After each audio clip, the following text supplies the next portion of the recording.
മക്കളെ, കർണൻ്റെ ജനനകഥയായിരുന്നു നമ്മൾ പറഞ്ഞുകൊണ്ടിരുന്നത്. കുന്തിഭോജൻ എന്ന യദുവംശ രാജാവിൻ്റെ വളർത്തുമകളായ കുന്തി എന്ന പെൺകുട്ടിക്ക് സൂര്യൻ ദേവനിൽ നിന്നും ജനിച്ച മകനാണ് കർണൻ. ജനന സമയത്ത് തന്നെ കർണൻ്റെ സംരക്ഷണത്തിനായി ഒരു കവചവും 2 കുണ്ടലങ്ങളും പിതാവായ സൂര്യൻ കൊടുത്തിരുന്നു. കുന്തി ആ കുഞ്ഞിനെ ഉപേക്ഷിച്ചു. ഒരു പെട്ടിയിൽ കിടത്തി അശ്വനദിയിൽ ഒഴുക്കിവിടുകയായിരുന്നു. അതുവരെയുള്ള കഥകളാണ് നമ്മൾ പറഞ്ഞുകൊണ്ടിരുന്നത്. കുന്തി അശ്വനദിയിൽ ഒഴുക്കിവിട്ട ആ പെട്ടി ചർമ്മണ്വതി എന്ന നദിയിലേക്കും അവിടെ നിന്ന് യമുനാ നദിയിലൂടെ ഗംഗാനദിയിലും പ്രവേശിച്ചു. ഓളങ്ങളിൽപ്പെട്ട് അത് കരയിലേക്ക് നീങ്ങി. അപ്പോൾ ധൃതരാഷ്ട്ര മഹാരാജാവിൻ്റെ സുഹൃത്തും സൂതവംശത്തിൽ ജനിച്ചവനുമായ അതിരഥൻ്റെ ഭാര്യ രാധ ഗംഗാനദിയിൽ വസ്ത്രങ്ങൾ അലക്കുകയായിരുന്നു. അതിരഥനും രാധയ്ക്കും മക്കളുണ്ടായിരുന്നില്ല. നദിയിലൂടെ ഒഴുകി വന്ന ആ പെട്ടി രാധ കണ്ടു. അവർ ഇരുവരും ചേർന്ന് ആ പെട്ടി കരയ്ക്കടുപ്പിച്ച് തുറന്നു നോക്കി. അവർ അത്ഭുതം കൊണ്ട് സ്തംഭിച്ചു നിന്നു. സൂര്യനെ പോലെ തേജസ്സുള്ള ആ ശിശുവിനെ ഇരുവരും ഇമ്മവെട്ടാതെ നോക്കി നിന്നു. അതിരഥൻ പെട്ടിയിൽ നിന്നും കുഞ്ഞിനെ പുറത്തെടുത്തുകൊണ്ട് പറഞ്ഞു, എത്ര തേജസ്സുള്ള കുഞ്ഞ്! ഇതേതോ ദേവകുമാരനാണെന്ന് തോന്നുന്നു. മക്കളില്ലാത്ത നമുക്ക് ദൈവം തന്നതാണ്. രാധ കുഞ്ഞിനെ വാത്സല്യപൂർവ്വം മാറോടണച്ച് ലാളിച്ചു. അവർ ആ കുഞ്ഞിനെ വളർത്തി. ജന്മന കവചവും കുണ്ടലങ്ങളും ഉണ്ടായിരുന്ന ആ കുഞ്ഞിന് ബ്രാഹ്മണർ വസുഷേണൻ എന്ന് പേർ നൽകി. വൃഷൻ എന്ന് മറ്റൊരു പേരുകൂടി ആ കുട്ടിക്ക് ഉണ്ടായിരുന്നു. അംഗരാജ്യത്തെ ഒരു സൂതൻ്റെ മകനായി തൻ്റെ കുഞ്ഞ് വളരുന്നുണ്ട് എന്ന് കുന്തിദേവി അറിഞ്ഞു. കൗമാര പ്രായമായപ്പോൾ വസുഷേണനെ വിദ്യാഭ്യാസത്തിനായി അതിരഥൻ ഹസ്തിനപുരത്തേക്ക് അയച്ചു. അവിടെ ദ്രോണാചാര്യരുടെ ശിഷ്യനും ദുര്യോധനൻ്റെ ഉറ്റ തോഴനുമായിരുന്നു വസുഷേണൻ. ദ്രോണാചാര്യരുടെയും കൃപാചാര്യരുടെയും കൂടെ വിദ്യ അഭ്യസിച്ച ശേഷം വസുഷേണൻ പരശുരാമനിൽ നിന്നും കൂടുതൽ ആയുധവിദ്യകൾ സ്വായത്തമാക്കി. 4 വിധത്തിലുള്ള അസ്ത്രപ്രയോഗങ്ങൾ അയാൾക്ക് അറിയാമായിരുന്നു. വില്ലാളികളിൽ അഗ്രഗണ്യൻ എന്ന പേര് വസുഷേണൻ വളരെ ചെറുപ്പത്തിൽ തന്നെ നേടിയെടുത്തു. ദുര്യോധനോടും കൗരവരോടുമുള്ള അടുപ്പം മൂലം പാണ്ഡവർ കർണൻ്റെയും ശത്രുക്കളായി. അർജുനനുമായി ഒരു ദ്വന്ദ്വയുദ്ധം നടത്തുന്നതിനുള്ള അവസരത്തിനായി കർണൻ കാത്തിരുന്നു. കർണൻ്റെ ജനനകഥ രഹസ്യമായി തന്നെ ഇരുന്നു. കവചകുണ്ടലങ്ങൾ ധരിച്ച കർണൻ എന്നും യുധിഷ്ഠിരൻ്റെ മനസ്സിൽ ഭയത്തിൻ്റെ നിഴൽ പരത്തിയിരുന്നു. ഒരിക്കലും കർണനെ യുദ്ധത്തിൽ തോൽപ്പിക്കാൻ കഴിയില്ലെന്ന് യുധിഷ്ഠിരൻ ഉറച്ച് വിശ്വസിച്ചു. എല്ലാ ദിവസവും മധ്യാഹ്ന സമയത്ത് നദിയിലിറങ്ങി നിന്ന് സൂര്യനെ നമസ്കരിക്കുന്ന ഒരു പതിവ് കർണനുണ്ടായിരുന്നു. കുളി കഴിഞ്ഞ് കയറി വരുന്ന കർണനിൽ നിന്നും ദാനം സ്വീകരിക്കുവാൻ ആ സമയത്ത് ബ്രാഹ്മണന്മാരവിടെ തിക്കിത്തിരക്കിയിരുന്നു. കർണന് ജന്മനാ ലഭിച്ച ആ കവചകുണ്ടലങ്ങൾ ആവശ്യപ്പെടുവാനാണ് ദേവേന്ദ്രൻ തീരുമാനിച്ചത്. ഇതിനെക്കുറിച്ചാണ് സൂര്യദേവൻ സ്വപ്നത്തിൽ കൂടി കർണനെ മുൻകൂട്ടി വിവരങ്ങൾ അറിയിച്ചത്. അത് സംഭവിക്കുക തന്നെ ചെയ്തു. ഒരു ദിവസം ദേവേന്ദ്രൻ ഒരു ബ്രാഹ്മണൻ്റെ വേഷത്തിൽ കർണൻ്റെ അടുത്തെത്തി. കർണൻ അദ്ദേഹത്തെ സ്വാഗതം ചെയ്തുകൊണ്ട് ചോദിച്ചു, എന്താണ് മഹാത്മാവേ അങ്ങേക്ക് വേണ്ടത്? സ്വർണ്ണാഭരണ വിഭൂഷിതകളായ സ്ത്രീകളാണോ, അതോ പശുക്കൾ നിറഞ്ഞ ഗ്രാമമോ? എന്തായാലും ചോദിച്ചുകൊള്ളൂ. ബ്രാഹ്മണൻ പറഞ്ഞു, മഹാനായ കർണ, അങ്ങയുടെ ദാനശീലം ലോകപ്രശസ്തമാണ്. എനിക്ക് സ്ത്രീകളോ ഗോക്കളോ ഭൂമിയോ ഒന്നും ആവശ്യമില്ല. അതിലും തുച്ഛമായ ഒന്നാണ് ഞാൻ ചോദിക്കുന്നത്. എനിക്ക് വളരെയേറെ ഉപകാരപ്പെടുന്ന അങ്ങയുടെ കവചവും കുണ്ടലങ്ങളുമാണ് എനിക്ക് വേണ്ടത്. കർണൻ ബ്രാഹ്മണനോട് പറഞ്ഞു, മഹാത്മൻ, ഈ കവചവും കുണ്ടലങ്ങളും എനിക്ക് ജന്മനാ ലഭിച്ചിട്ടുള്ളതാണ്. ഇവ എൻ്റെ ശരീരത്തിൽ നിന്നും വേർപെട്ടാൽ ഞാൻ ശത്രുക്കൾക്ക് ഇരയായിത്തീരും. ബ്രാഹ്മണൻ ഒന്നും മറുപടി പറഞ്ഞതേയില്ല. തൻ്റെ ആഗ്രഹത്തിന് മാറ്റമില്ലാത്ത മട്ടിൽ നിൽക്കുകയാണ്. അപ്പോൾ കർണൻ പറഞ്ഞു, അല്ലയോ ദേവരാജ, എനിക്കങ്ങേ നേരത്തെ തന്നെ മനസ്സിലായിരിക്കുന്നു. ഞാൻ എന്തെങ്കിലും ഒന്ന് അങ്ങയ്ക്ക് തരുമ്പോൾ പകരമായി മറ്റൊന്നിന് എനിക്കും അവകാശമുണ്ട്. മാത്രമല്ല, ദേവന്മാരുടെ രാജാവായ അങ്ങയ്ക്ക് ഞാൻ എന്തെങ്കിലും ദാനം തരണോ? എല്ലാ ജീവജാലങ്ങളുടെ സൃഷ്ടിയിലും ഭാഗഭാക്കായ അങ്ങയ്ക്ക് ഞാൻ ദാനം തരുന്നത് ഉചിതമാണ്. എൻ്റെ കവചകുണ്ടലങ്ങൾ ദാനമായി തരുമ്പോൾ എൻ്റെ ശത്രുക്കൾക്ക് എന്നെ വേഗത്തിൽ വധിക്കുവാൻ കഴിയും. അതിനാൽ ഇവയെ വിട്ടുതരുവാൻ ഞാൻ ആഗ്രഹിക്കുന്നില്ല. കർണൻ്റെ കവചകുണ്ടലങ്ങൾ കവർന്നവനെന്ന് അങ്ങയ്ക്ക് പേരുദോഷം വരികയും ചെയ്യും. അതിനാൽ ഇവയ്ക്ക് പകരമായി എന്തെങ്കിലും ഒന്ന് തരികയാണെങ്കിലല്ലാതെ ഈ കവചകുണ്ടലങ്ങൾ ഞാൻ തരില്ല.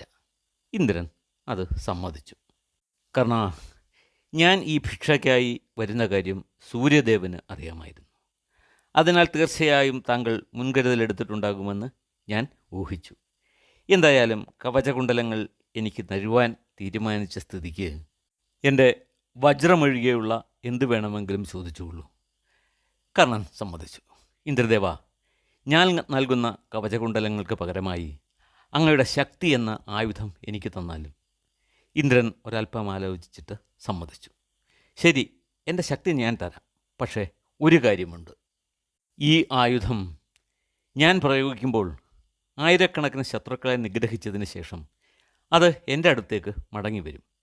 പക്ഷേ നീ നിൻ്റെ ഏറ്റവും പ്രധാനപ്പെട്ട ശത്രുവിനെ വധിച്ചു കഴിഞ്ഞാൽ ഈ ശക്തി എൻ്റെ അടുത്തേക്ക് തന്നെയായിരിക്കും മടങ്ങി വരിക. കർണൻ പറഞ്ഞു, ശരി, ഞാൻ യുദ്ധം ചെയ്യുമ്പോൾ എന്നെ ഏറ്റവും കൂടുതൽ ഭയപ്പെടുത്തുന്ന, ആർത്ത് വിളിച്ചുകൊണ്ട് എന്നെ ആക്രമിക്കുന്ന ഒരു ശത്രുവിൻ്റെ നേർക്ക് ഈ ആയുധം ഞാൻ പ്രയോഗിച്ചു കൊള്ളാം. ഇന്ദ്രൻ ഇത് കേട്ടപ്പോൾ പറഞ്ഞു, നീ ഉദ്ദേശിക്കുന്ന നിൻ്റെ ശത്രുവിനെ എനിക്ക് മനസ്സിലായി. പക്ഷേ അയാളെ സംരക്ഷിക്കുന്നത് വേദജ്ഞരായ മഹർഷിമാർ പോലും നാരായണൻ എന്ന് വിളിക്കുന്ന സാക്ഷാൽ ശ്രീകൃഷ്ണ ഭഗവാൻ തന്നെ ആണ്. കർണൻ മനസ്സിലുണ്ടായ നിരാശ മറച്ചു വെച്ചുകൊണ്ട് പറഞ്ഞു, ദേവനാഥ, എന്നെ ഏറ്റവും കൂടുതൽ ഭയപ്പെടുത്തുന്ന ആ ശത്രുവിന് മേൽ പ്രയോഗിക്കാൻ അങ്ങയുടെ ആയുധത്തിന് കഴിയുമെങ്കിൽ അതെനിക്ക് തന്നാലും.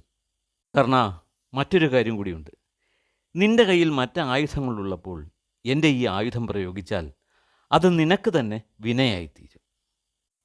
ശരി ഇന്ദ്രദേവ, അങ്ങ് പറയുന്നത് പോലെ തന്നെ എനിക്ക് സംഭവിക്കുന്ന ഒരു വലിയ ആപത്ത് ഒഴിവാകുമെങ്കിൽ മാത്രമേ ഈ ശക്തിയെ ഞാൻ ഉപയോഗിക്കുകയുള്ളൂ എന്ന് ഞാനിതാ ശപഥം ചെയ്യുന്നു.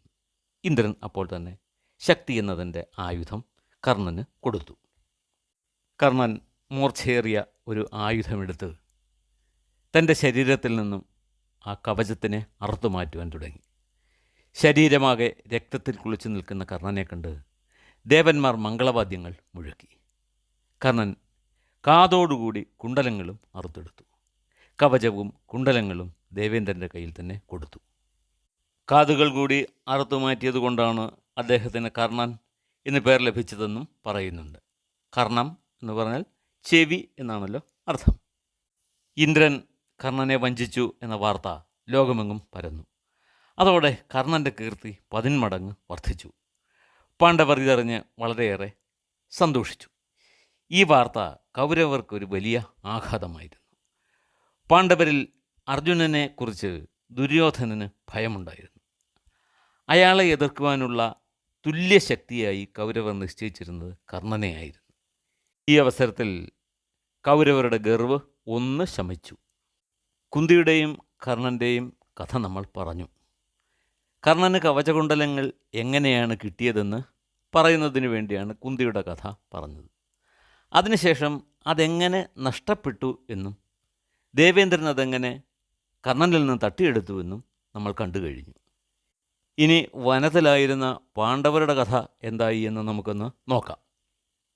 കാമ്യകവനത്തിൽ താമസിക്കുന്ന കാലത്തൊരു ദിവസം യുധിഷ്ഠിരന് കലശലായ വിശപ്പും ദാഹവും തോന്നി. അദ്ദേഹം തൻ്റെ അനുജനായ നകുലനെ അരികിൽ വിളിച്ചിട്ട് പറഞ്ഞു, അനുജ, വിശപ്പും ദാഹവും കൊണ്ട് വളരെയേറെ ക്ഷീണിതനാണ് ഞാൻ. കുടിക്കാൻ ഒരല്പം വെള്ളമെങ്കിലും കിട്ടുമോ എന്ന് ഒന്ന് അന്വേഷിക്കുക. നകുലൻ വേഗം ഒരു വലിയ വൃക്ഷത്തിൽ കയറി നിന്ന് ചുറ്റുപാടും നിരീക്ഷിച്ചു. അപ്പോൾ വനത്തിൻ്റെ ഒരു ഭാഗത്ത് നല്ല പച്ചപ്പോടുകൂടി തഴച്ചു വളർന്നു നിൽക്കുന്ന കുറേ മരങ്ങൾ കണ്ടു. അവിടെ ജലം ഉണ്ടാകുമെന്ന് നകുലൻ ഊഹിച്ചു. മാത്രമല്ല ആ ഭാഗത്തു നിന്ന് കൊറ്റി തുടങ്ങിയ നീർപക്ഷികളുടെ ശബ്ദവും കേൾക്കുന്നുണ്ട്. നകുലൻ മരത്തിൽ നിന്നിറങ്ങി യുധിഷ്ഠിരനോട് വിവരങ്ങളെല്ലാം പറഞ്ഞു. യുധിഷ്ഠിരൻ പറഞ്ഞു, അനുജ, നീ വേഗം കുറച്ച് ആവനാഴികളുമായി പോയി അവയിലെല്ലാം വെള്ളം കൊണ്ടുവരിക. നകുലൻ ആവനാഴികളും എടുത്തുകൊണ്ട് നേരത്തെ കണ്ട സ്ഥലം ലക്ഷ്യമാക്കി നടന്നു. അയാൾ ചെന്നെത്തിയത് ധാരാളം വെള്ളം നിറഞ്ഞു കിടക്കുന്ന ഒരു തടാകത്തിൻ്റെ കരയിലായിരുന്നു. ആദ്യം തന്നെ തൻ്റെ ദാഹം തീർത്ത ശേഷം ജലം ശേഖരിക്കാമെന്ന് കരുതി നകുലൻ തടാകത്തിൽ നിന്നും വെള്ളം കുടിക്കുവാൻ ശ്രമിച്ചു. പെട്ടെന്ന് വനത്തുള്ളിൽ നിന്നും ഒരു അശരീരി കേൾക്കുവാൻ തുടങ്ങി. നകുല, അവിവേകം കാണിക്കരുത്. ആദ്യം എൻ്റെ ചോദ്യങ്ങൾക്ക് ഉത്തരം നൽകിയിട്ട് ആവശ്യം പോലെ ജലം കുടിക്കുകയോ കൊണ്ടുപോകുകയോ ചെയ്തോളൂ. ദാഹവും വിശപ്പും കലശലായി ഉണ്ടായിരുന്നതിനാൽ അശരീരിയെ വകവയ്ക്കാതെ നകുലൻ തടാകത്തിലെ വെള്ളം കുടിച്ചു. തൽക്ഷണം അയാൾ ബോധമറ്റ് വീണു.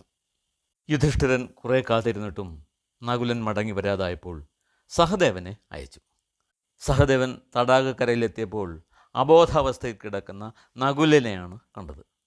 ആദ്യം വിശപ്പും ദാഹവും തീർത്തിട്ട് നകുലനെയും കൂട്ടി വെള്ളവുമായി മടങ്ങാം എന്ന് കരുതി സഹദേവനും തടാകത്തിനടുത്തെത്തി വെള്ളം കുടിക്കുവാൻ ശ്രമിച്ചു. അപ്പോഴും അശരീരി ഉണ്ടായി. അത് വകവയ്ക്കാതെ അയാളും വെള്ളം കുടിച്ച് ബോധമറ്റ് വീണു. രണ്ടുപേരെയും കാണാതായപ്പോൾ എന്തോ ആപത്ത് സംഭവിച്ചിരിക്കും എന്ന് കരുതി യുധിഷ്ഠിരൻ്റെ ആജ്ഞപ്രകാരം അർജുനൻ ആയുധങ്ങളുമായി പുറപ്പെട്ടു. അയാളും വൈകിയപ്പോൾ യുധിഷ്ഠിരൻ ഭീമനെ അയച്ചു. ഭീമൻ ഗദയും എടുത്തുകൊണ്ടാണ് പോയത്. തടാകക്കരയിൽ ചെന്നപ്പോൾ അവിടെ ബോധമറ്റ് കിടക്കുന്ന സഹോദരന്മാരെയാണ് ഭീമൻ കണ്ടത്. അയാൾ സഹോദരന്മാരെ പരിശോധിച്ചപ്പോൾ അവർ 3 പേരും മരിച്ചതായി കാണപ്പെട്ടു. ഇത് ഏതോ യക്ഷന്മാരുടെയോ ഗന്ധർവന്മാരുടെയോ തന്ത്രമാണെന്ന് കരുതി അത് കണ്ടുപിടിക്കുവാൻ ഭീമൻ തീരുമാനിച്ചു.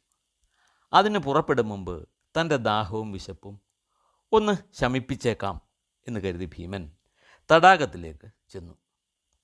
വെള്ളം കുടിക്കുവാൻ മുതിർന്നപ്പോൾ പെട്ടെന്ന് അശരീരി ഉണ്ടായി. എൻ്റെ ചോദ്യങ്ങൾക്ക് ഉത്തരം പറയാതെ വെള്ളം കുടിക്കരുത്. ചോദ്യം കേൾക്കാനോ ഉത്തരം പറയാനോ നിൽക്കാതെ ഭീമൻ ആ തടാകത്തിലെ വെള്ളം കുടിച്ചു. അയാളും തടാകക്കരയിൽ മരിച്ചു വീണു. കഥയുടെ ബാക്കി ഭാഗം നമുക്ക് അടുത്ത ദിവസം കേൾക്കാം.